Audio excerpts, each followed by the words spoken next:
Please subscribe to Face TV Africa and turn the notification on. Face TV Africa, ẹ jọ̀ọ́ ẹ subscribe, hete. Face TV was Swoby. I'm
I know you told your friend you're not okay.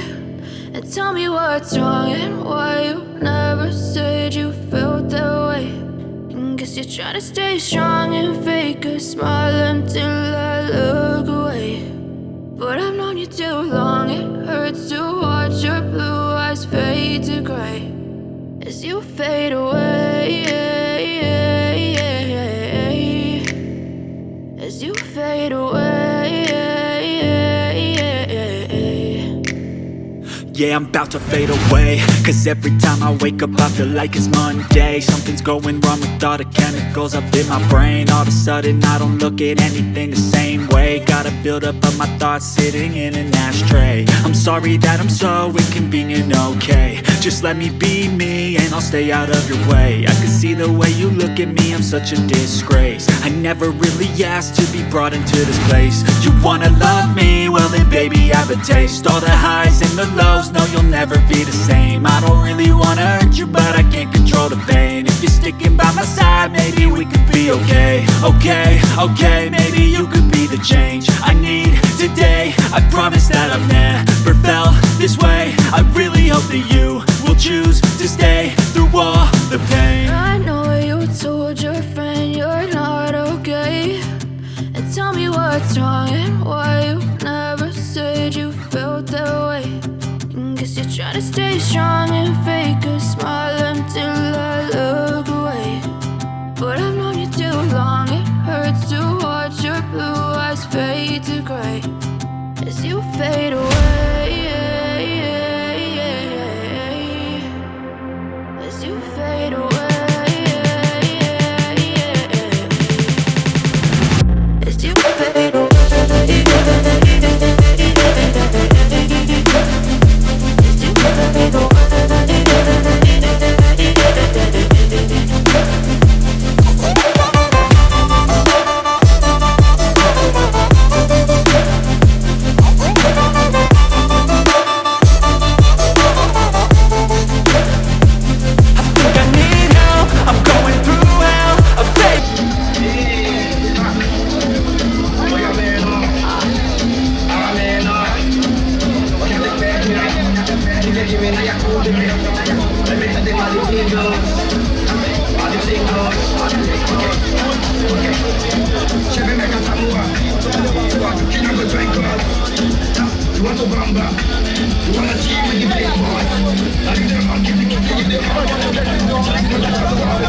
Please subscribe to Face TV Africa and turn the notification on.